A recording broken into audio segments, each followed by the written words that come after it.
I call this the DIY translator, okay? Because there's a lot of what they want you to do instead of what you want. Like I said, I'm an advocate, okay? A former client many years ago called me a crusader, okay? I'll cop to that. I really do believe this. And this is my belief system and also how it differs from the masses. And I'm not going to focus on all of them, but the stuff in yellow I do want to go over. And the first thing I'm going to highlight here is that it is all about proactive risk management. If you want to sum up Sun Garden and Rob and his career and his dad's approach, because just quick aside about my father, Carl Isbitz, who passed away 12 years ago, when he was 54 years old, the industry that he was in basically went kaput. And it was hard for him to be gainfully employed, even though he was very smart and very talented. But he had to figure it out, and he was messing around with the stocks and all that. And he really dedicated himself and made it so that the last 27 years of his life, died when he was 81.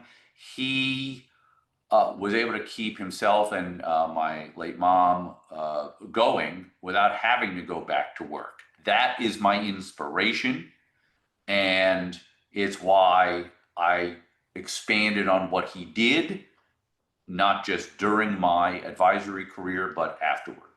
So proactive risk management, we're going back a generation with this, and I've just sort of brought it to the next level. So how do we think of risk?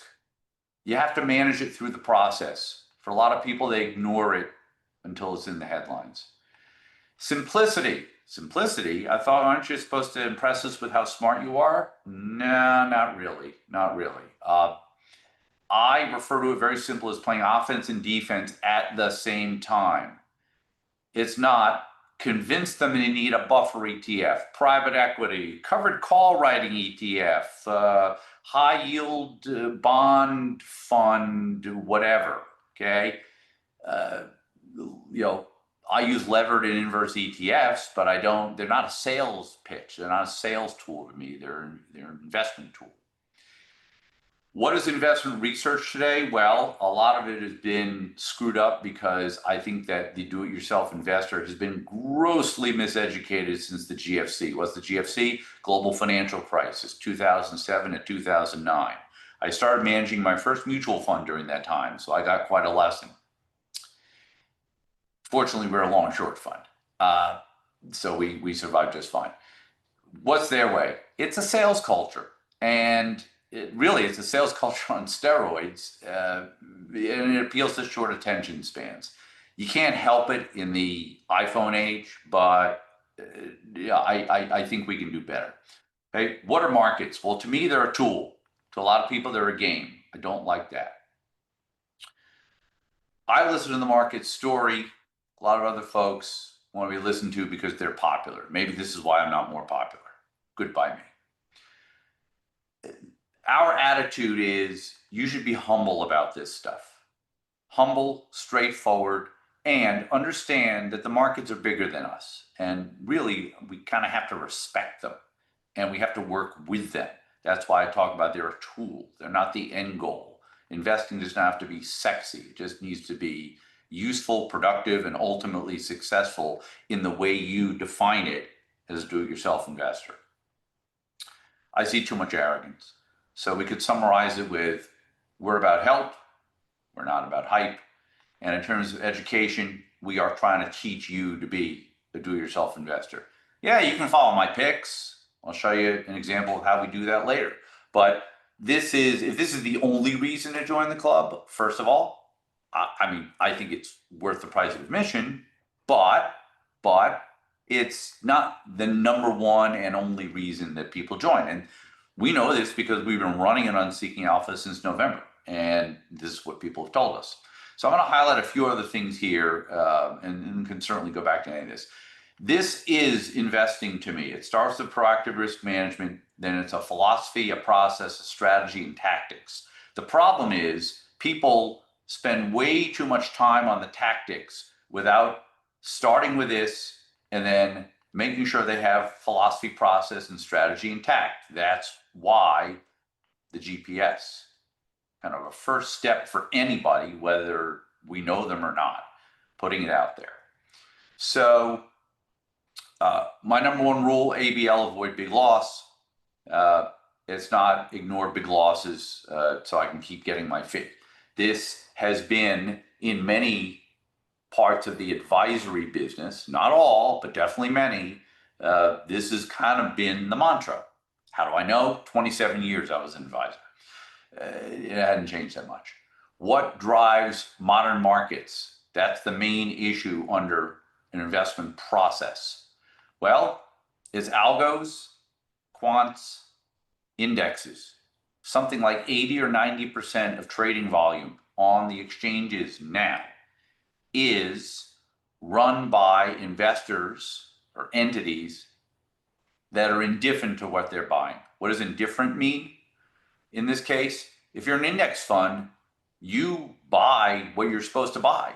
Assets flow in. In fact, I'll be reporting on this probably pretty soon because there's a lot of this stuff going on. Massive fund inflows drive stocks up. What are the biggest stocks? Well, you know them all by name, most likely, Mag 7, etc. More. That's great unless it slows down and turns around. This is one of the things where I think the charts are especially powerful, not to predict the future, but to help us understand how much risk we are taking to try to make money beyond T-bills. And that's where I always go to. So yeah, good stock picks, that's great for a week or two, and then one thing goes wrong. I mean, it has to be deeper than that. It has to be more fortified. So a philosophy and a process. And then when it comes to strategy, a couple of things I did want to point out. I don't use this term that much, and if you don't know what beta is basically, it's not exactly volatility, but it essentially says, okay, if the stock market is volatility of 1, are you above, are you below, et cetera. The Roar score is sort of loosely based on this concept that beta should be floated all the time. That means you don't have a 60-40 and you set it and rebalance it, once a year, whatever. Risk is something that I think should be managed at all times with as few moves as possible, but sometimes you have to be more active. And I call it playing offense and defense at the same time, or floating beta. The other thing, and maybe you wouldn't hear this from a lot of folks who run stock services, stock picking services, newsletters, but I mean, to me, especially now, and I wouldn't have said this 5 years ago and rates were 0, but wow, rates are like at recent historic highs. And so why not learn how to create a bond ladder and manage tactically around it? I mean, one of the biggest parts of my portfolio is exactly that. So we're not here to sell stocks and ETFs, even though we do research on them. We're here to help do-it-yourself investors do it themselves. And you're not going to hear this type of thing. Hey, buy this, it's got a double-digit yield. Don't worry about the risk. It'll take care of itself over 30 years, whatever. I mean, I hope I have 30 years, but I don't want to act like I have 30 years. Finally, tactics. And the one I'm going to point out, just because it's very familiar to people, there's a bunch in here. Stop loss orders. If you want to really understand how I think, okay, the only thing that stop orders stop is wealth building. All right? They don't protect your stocks when they fall. Why?